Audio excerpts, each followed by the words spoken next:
Olenso, Memories and Poems of an African Village Girl.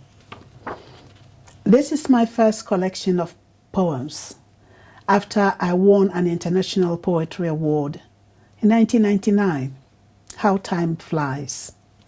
In this book, I describe poetry like a dance to music. And for me, poetry is a response to life, the same way the drum beat demands a response from a dancer. It also contains a little article about my childhood when we used to walk for miles to visit relatives. We didn't have cars in those days, and we had no electricity or running water. So Olenso is packed with poetry and an article about my childhood. Voice of Comfort is a collection of poems about comfort. I lost my friend in Wales. Anne Janek was the woman who took me in, treated me like a sister and a friend. She was the person who made me fall in love with Wales. Solid Gold. He threw me a rope, and I wondered why. The world I was living in was doing fine. He called to me to come away to safety. Safety in a world of which he is Lord and King. I looked around me and wondered why. The world I was living in was doing fine. He showed me the cracks which were covered up. He showed me the foundation that was sinking fast. The pillar I was leaning on was painted with gold, but inside, the wood was rotting away. He showed me a world that is passing away. The world I was living in, I thought, was doing fine. He showed me his world. It was not gold-plated. The very foundation is made of pure gold. A world of truth and life, of safety and security. A world in which there is no jealousy, no pride. I took hold of the rope, no longer asking why. He drew me to himself. The rope was made with cords of love. I stood by him and watched a world which is passing away. The world I once thought was doing fine. He calls to you too, my friend, to his peace, love, and joy from a world that is not doing fine. 200 Years is a book that I wrote with tears, really, because it was the first time I researched into the transatlantic slave trade.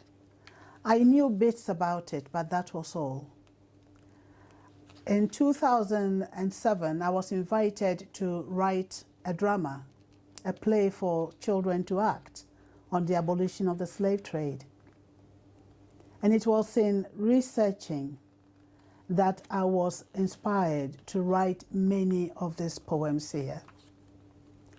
This book also is dedicated to Harriet Bailey, the mother of Frederick Douglass. Frederick wrote about his mother in one short paragraph, and those words went through me like an arrow. And it inspired me to write 200 Years, Remember, Respect, and Reflect. And this is the poem I like to read to you from this book.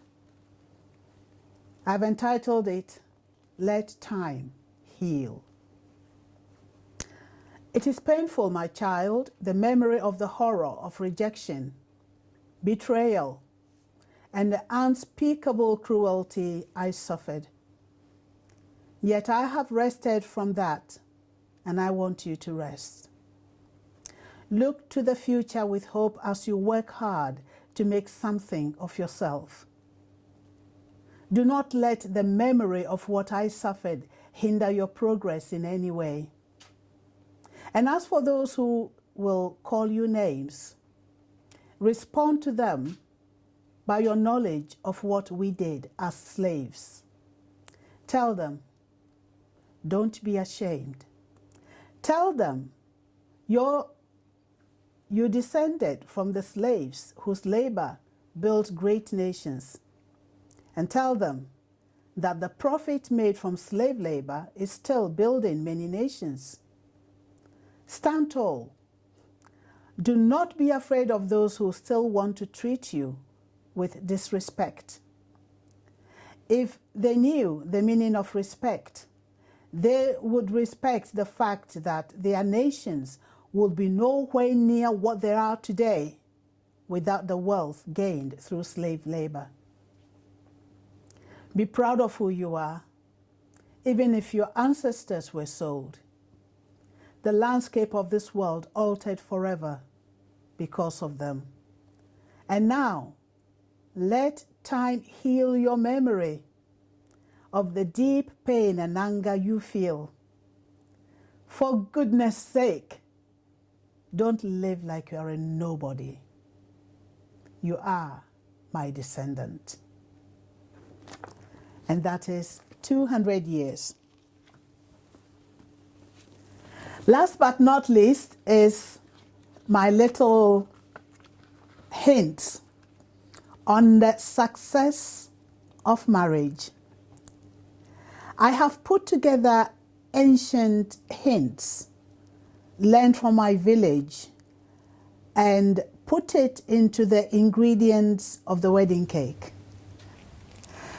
The eggs represent those annoying situations which rub you up the wrong way. Anger and resentment create a hard shell, but let it only be as hard as an eggshell, easily cracked.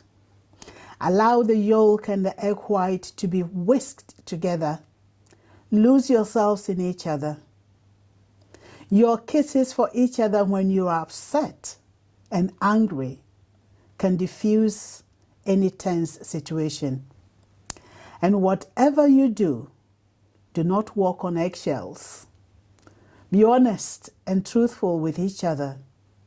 Learn to forgive as you travel this journey called marriage.